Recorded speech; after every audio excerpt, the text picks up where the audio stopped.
In 1992, the last of the Mohicans made history with its breathtaking beauty and unforgettable performances. But 33 years later, the real story is darker than the movie itself. Fame, illness, heartbreak, even death. Who among them is still alive today? The answer will shock you. Russell Means as Chingachgook. Do you remember Chingachgook? He was the last warrior of the Mohican tribe in The Last of the Mohicans, 1992. Russell Means didn't just act. He lived every moment, as if he carried the very soul of his people in every word, every glance. He became a symbol of pride, loss, and unyielding strength. After the lights faded, Russell's life was far from peaceful. He was both an actor and a leader of the Native American movement, AIM, a role nearly impossible to balance. While filming Thunderheart, he traveled thousands of miles across desolate locations, then returned to lead protests.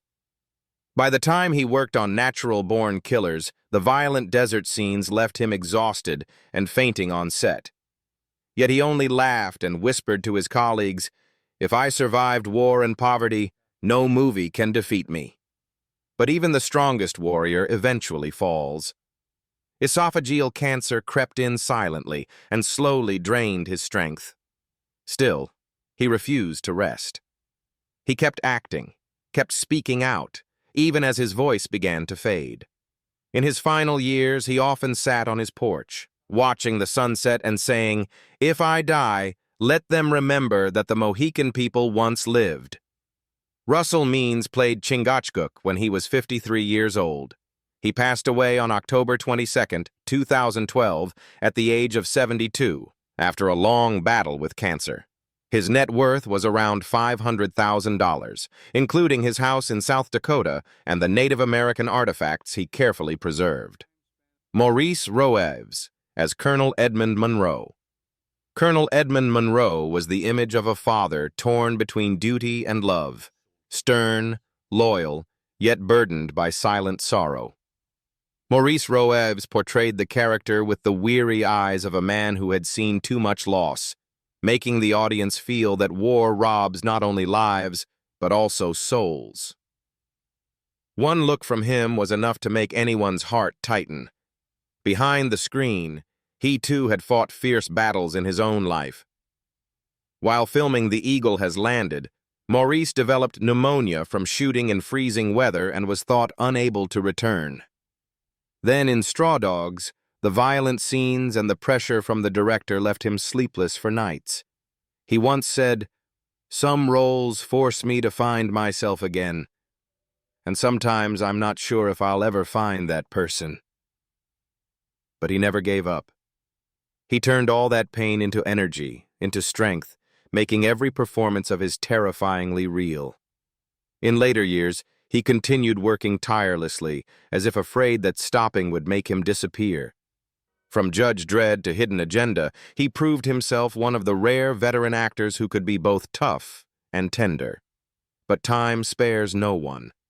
His heart began to weaken, his breath grew shorter, and he knew his time was running out. Even when he had to rely on an oxygen tank, he still held a script in his hands and said, "I still have one more role to play." Maurice Roeves played Colonel Edmund Monroe when he was 55 years old. He passed away on July 14, 2020, at the age of 83, after a long struggle with heart and respiratory illness. His net worth was around $1 million, including his home in Edinburgh and his beloved vintage car collection. Dennis Banks as Ongewasgone. Although Ongewasgone was a quiet Mohican warrior, his eyes carried a sorrowful story that audiences could never forget. Dennis Banks didn't need many lines. He only had to stand there, silent and proud, like the final symbol of a forgotten people. He made viewers feel that sometimes silence echoes louder than the screams of war. Yet, in real life, Dennis's battles were far more brutal. He was both an actor and a leader of the AIM movement, carrying the voice of his people on his shoulders. During the filming of Thunderheart, he had to cross treacherous mountains in freezing weather, attend meetings, face the press, and remain a living symbol. His body was weary, but his spirit burned fiercely. "If I stay silent, who will speak for us?" That was the vow he repeated over and over again. The years rolled by, and Dennis never stopped moving forward. Through lawsuits, criticism, and physical exhaustion, he kept going, even when his own body began to betray him. After heart surgery, complications from pneumonia left him struggling to breathe, yet he still insisted on completing his final speaking engagements. He knew his time was near, but he refused to fall before his mission was fulfilled. Dennis Banks played Ongewasgone when he was 55 years old. He passed away on October 29, 2017, at the age of 80 after complications from pneumonia. His estimated net worth was $1 million, including his home in Minnesota and his treasured collection of native artifacts. Patrice Chereau as General Montcalm. We all remember the proud French general named General Montcalm. Patrice Chereau embodied him with calm eyes, heavy shoulders burdened by duty, and the loneliness of a man who foresaw the inevitable, the death of honor amid the smoke of war. He appeared in only a few scenes, yet audiences never forgot him, because he made war feel profoundly human. In real life, Patrice lived much the same way, intense, perfectionist, and always battling himself. While directing Queen Margot, he was nearly exhausted after 6 months of continuous filming among blood-soaked and chaotic scenes. Every night he would lie staring at the ceiling, heart racing from stress, still hearing the screams of his characters in his head. Then came intimacy. Scandal erupted, the public attacked him, friends drifted away. But Patrice stood firm. "I am not afraid of truth," he said, "only of the moment when art starts to lie." The more he was cornered, the more fiercely he created. In his final years, even as illness consumed him, Patrice continued directing theater, opera, and film, as if every remaining moment was worth burning for. But lung cancer struck like a storm. The man who once stirred all of Cannes now lay in a hospital bed, his smile still unwavering. He once said, "I have spent my life speaking of human pain." Now all that remains is my own Patrice Chereau played General Montcalm when he was 48 years old. He passed away on October 7, 2013, at the age of 68, after losing his battle with lung cancer. His net worth was estimated at $10 million, including his Paris home and priceless art collection. Pete Postlethwaite as Captain Beams. Captain Beams, the straightforward British officer, a man of few words whose eyes reflected both the toughness of duty and the loneliness of command. Pete Postlethwaite portrayed him with stern humanity, making audiences feel both admiration and compassion. In those silent moments on the battlefield, you could almost sense him listening to the final breath of honor itself. Yet behind the screen, Pete's life was anything but calm. He was the kind of actor who gave more than his body could handle. During In the Name of the Father, 1993, Pete nearly collapsed from exhaustion. Endless shooting days, suffocating prison scenes. He lived the pain of a father who had lost his child so deeply that after every take, he would sit for hours to regain his composure. Then came The Usual Suspects, 1995, which brought another challenge. Long, dialogue-heavy night shoots and the pressure of keeping up with a cast of powerhouse actors. Everyone saw Pete's discipline, but few knew he trembled from fatigue when leaving the set. Success didn't come early, but when it did, it hit like a storm. His Oscar nomination for In the Name of the Father turned him into the symbol of what a great supporting actor could be. Someone who didn't need a lead role to be unforgettable. Steven Spielberg once called him the best actor in the world, and Pete only laughed, saying, "I'm sure he was mistaken." Beneath that smile was a man who had traded his health, youth, and heart for art. When pancreatic cancer came for him, he refused to stop working. In his final year, though frail and thin, Pete returned for Inception and the town, performing as if he knew they were his last goodbyes. Pete Postlethwaite played Captain Beams when he was 46 years old.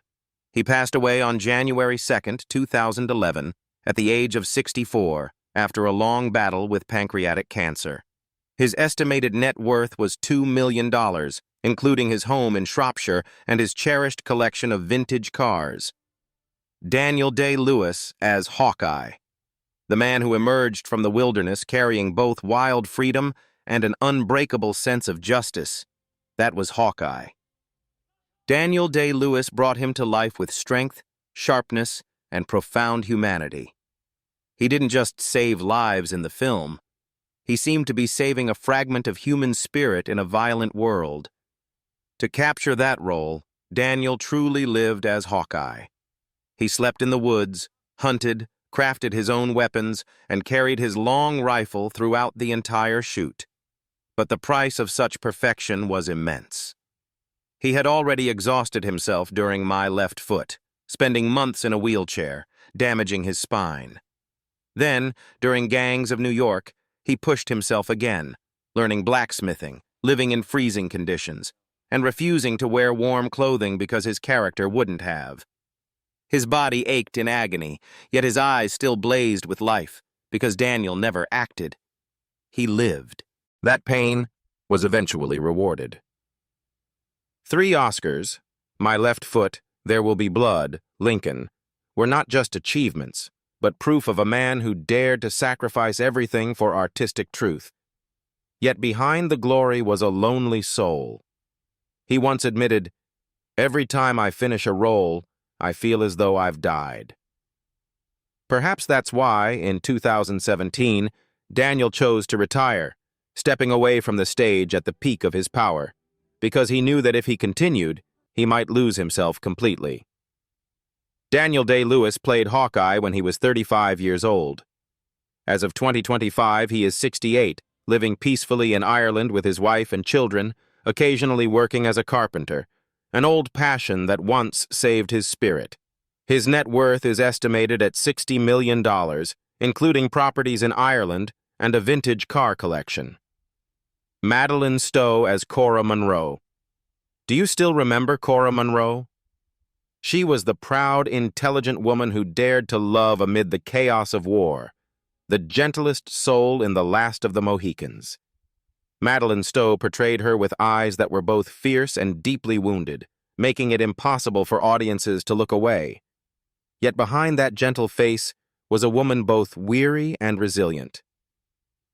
During Stakeout, 1987, she endured endless night shoots, sleeping less than 3 hours a day, her body tense from constant action scenes. "I smiled on camera, but in truth I was just trying to stay awake," she once confessed. By the time she filmed 12 Monkeys, 1995, her role as a psychiatrist trapped in a suffocating world pushed her into mild depression. Bruce Willis once shared that Stowe would often sit silently for hours after filming, as though her energy had been completely drained by the character. After those demanding years, Madeleine rediscovered herself through television. Her portrayal of Victoria Grayson in Revenge brought her back to stardom, this time with a colder, more powerful, and tragically elegant presence. Amid the applause, she realized that fame meant nothing compared to peace with her family. So when Revenge ended, she chose to step away from the spotlight, devoting her life to her husband and daughter, a simple but far braver choice than any role she ever played. Madeleine Stowe played Cora Monroe when she was 34 years old. As of 2025, she is 67, living in Los Angeles, occasionally appearing in film programs and as a guest on classic movie channels. Her net worth is estimated at $15 million, including her vintage home and private art collection. Schweig as Uncas. The last son of the Mohican tribe, Uncas captured hearts with his quiet strength, loyalty, and eyes that always sought what was right. Schweig brought heartbreaking authenticity to the role. He didn't need grand speeches. A single look was enough to tell the story of a people fading into memory. But to reach that truth, Eric had to endure his own struggles. While filming Squanto, A Warrior's Tale, 1994, he suffered a minor leg injury in the Canadian wilderness, blood seeping through his moccasins, yet he kept acting until the director called cut. Later, in The Missing, 2003, he learned the ancient Apache language, nearly lost to time. The isolation and relentless pressure led to chronic insomnia. Still, Schweig never complained, believing that every role was his tribute to the native ancestors the world had forgotten. Then life took a darker turn. Fame couldn't protect him from his own shadows. Addiction, loneliness, and the feeling of being abandoned by Hollywood. Yet, like Uncas rising in the smoke of battle, Eric found his way back. He left the film industry, learned wood carving, and began creating Inuit masks imbued with ancestral spirit. In recent years, he has adopted 2 orphaned children, the greatest gift of his life. Eric Schweig played Uncas when he was 25 years old. As of 2025, he is 58, living peacefully in Vancouver, working as a woodcarver and occasionally appearing in independent films. His net worth is around $1 million, including a small wooden-scented home and handcrafted works he treats like friends. Jodhi May as Alice Monroe. Alice Monroe, the fragile, gentle daughter caught in the brutality of war, was the purest soul in the last of the Mohicans. When Jodhi May ran through the forest with tears in her eyes, audiences felt as though they were witnessing youth itself being swept away by fate. Not a single line she spoke was wasted, not a single glance meaningless. Alice became the embodiment of innocence in a violent world, and Jodhi, only 17 at the time, made viewers believe she was born to exist in that tragic, haunting universe. But Jodhi's real journey was far from the cinematic glow. At just 12 years old, she stepped onto the Cannes stage and became the youngest actress ever to win Best Actress for A World Apart, 1988. A politically charged role far beyond a child's emotional limits. The immense pressure left her sleepless for weeks, and she later admitted she couldn't bring herself to watch the film again. Then came The Gambler, 1997, where acting alongside the legendary Michael Gambon filled her with crushing anxiety. "I always felt small, frightened," she said, "but that's also how I learned to stand my ground." After years of quiet resilience, Jodhi chose a different path, one not driven by fame, but by artistic depth. She re-emerged in Gentleman Jack and The Witcher, no longer the fragile girl, but a mature, commanding woman full of emotional strength. Alongside acting, she began writing and directing, dedicating herself to projects about women in cinema, a quiet yet defiant transformation. Jodhi May played Alice Monroe when she was 17 years old. As of 2025, she is 50, living in London as both an actress and an independent filmmaker, occasionally teaching at art schools. Her net worth is around $3 million, including a small flat in Hampstead and a private studio where she writes scripts. Wes Studi as Magua. You probably remember Magua, one of the most complex and haunting villains in The Last of the Mohicans. Wes Studi didn't just play Magua, he became him. A man both cruel and sorrowful, tormented by loss and vengeance. Every time he appeared on screen, the audience didn't only fear him, they felt his pain. Like his character, Wes walked through darkness to find himself. Before becoming an actor, he was a soldier in Vietnam, where he learned that survival is not just instinct, but a scar that never fades. During Dances with Wolves, 1990, long horseback scenes left him exhausted, and he even fell from his horse several times. Then, while filming Geronimo, An American Legend, 1993, portraying a historic hero weighed heavily on him, he wanted to honor history, yet feared he could never live up to the legacy of his ancestors. "I'm not afraid to die on set," he once said. "I'm only afraid people will forget who we are." But his perseverance was finally rewarded. In 2019, Wes became the first Native American to receive an honorary Oscar for lifetime achievement. When he stepped onto the stage and spoke a few words in Cherokee, the entire world fell silent. It was not just his victory. It was the triumph of millions whose stories had been erased from history. Even after fame arrived, he remained humble, living with his wife on a small ranch in Santa Fe, raising horses, playing music, and teaching Cherokee to children. Wes Studi played Magua when he was 45 years old. As of 2025, he is 78, still healthy, still acting, and still regarded as the soul of Native people on screen. His net worth is estimated at $1 million, including his home and ranch in Santa Fe. Stephen Waddington as Major Duncan Hayward. Major Duncan Hayward, the quiet-hearted officer torn between duty and love, remains one of the most tragic and moving figures in The Last of the Mohicans.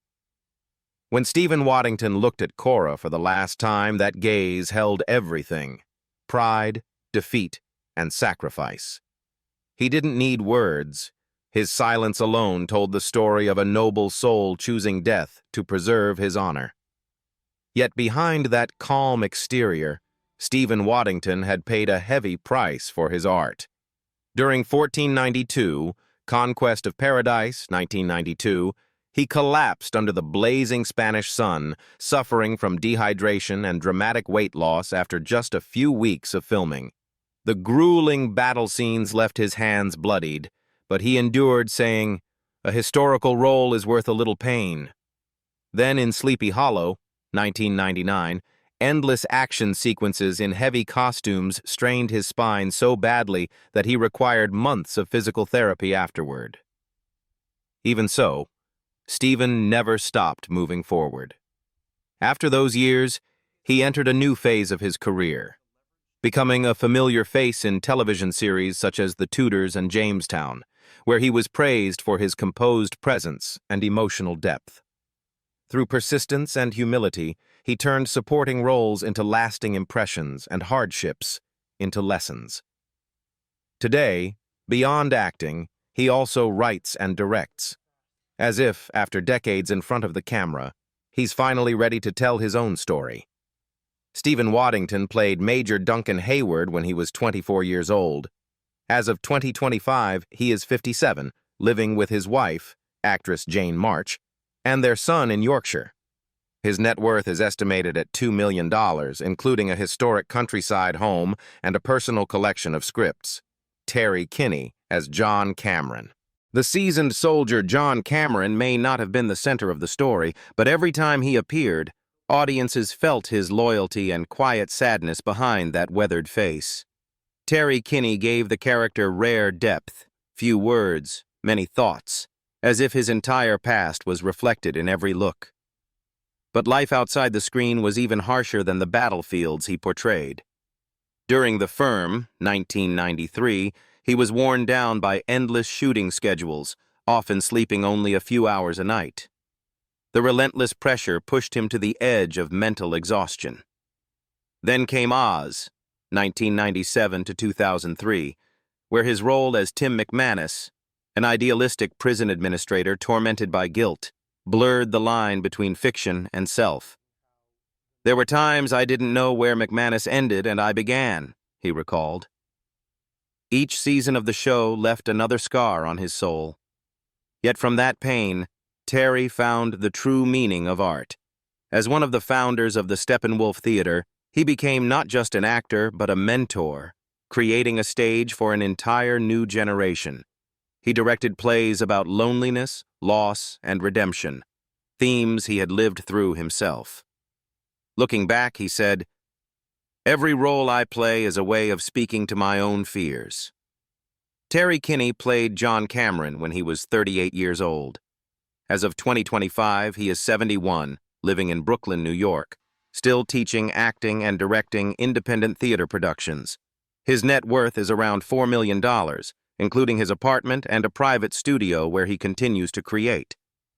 David Schofield as Sergeant Major.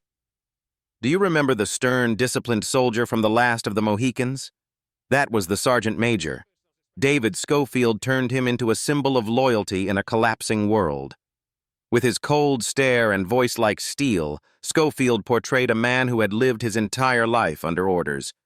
And only when the war ended did he realize there was no home left for him to return to. Born into a working-class family in Manchester, David knew hardship from a young age. He once did every odd job in the theater, making tea, cleaning the stage, even writing small scripts, just to be close to the spotlight. His path to film was not built on luck, but on sweat and sleepless nights. While filming Gladiator 2000, he suffered scratches and bruises all over his body from the endless arena scenes. Then, during Pirates of the Caribbean, 2006 to 2007, filming on the open sea left him seasick and so exhausted he nearly fainted amid the waves. "I was 50 years old and seasick like a child," he recalled, "but I kept going, because stopping would mean I'd already lost." That perseverance made him one of the most respected faces in British cinema. Schofield may never have been a box office star, but he was always the quiet soul of every project he joined. From An American Werewolf in London to The Last Kingdom, he brought authenticity, a kind of acting that needed no decoration, only truth. David Schofield played Sergeant Major when he was 41 years old. As of 2025, he is 74, living with his family in Manchester, still occasionally appearing in television productions and teaching acting to younger generations. His net worth is estimated at $1 million, most of it earned from a film career spanning over 50 years. Colm Meaney as Major Ambrose. Major Ambrose in The Last of the Mohicans was a man caught between reason and conscience, someone who understood that in war there are no true victors. Colm Meaney brought the character to life with a face heavy with experience and a voice that carried both duty and fatigue, making audiences feel the weight of both responsibility and sorrow. For Colm, the path of art was also a long and demanding battle. He began on the stages of Dublin, where people once told him he was too ordinary to be famous. Yet it was precisely that ordinariness that allowed him to disappear into every role, from the struggling father in The Snapper, 1993, to the beloved engineer Miles O'Brien in Star Trek Deep Space Nine, which made him one of the most recognizable faces of the legendary franchise. At one point, the endless filming schedule drained him so much that he joked he had spent an entire decade living in the Star Trek universe. But Meaney refused to be confined by a single image. After Star Trek, he exploded with powerful performances in Con Air, Layer Cake, The Damned United, and the series Hell on Wheels, where he embodied the ruthless determination of a Western railroad tycoon. In 2025, he received the Lifetime Achievement Award from the Irish Film and Television Academy, a fitting recognition for over half a century of dedication. Colm Meaney played Major Ambrose when he was 39 years old. As of 2025, he is 72, living with his wife, French designer Ines Glorian, in Mallorca. He occasionally returns to the stage or appears in Gangs of London. His net worth is around $10 million, including properties in Los Angeles, Dublin, and Mallorca. So after 33 years, which story moved you the most? The glory, the loss, or the survival? Tell us in the comments below, and don't forget to like, share, and subscribe for more hidden Hollywood stories that time almost forgot.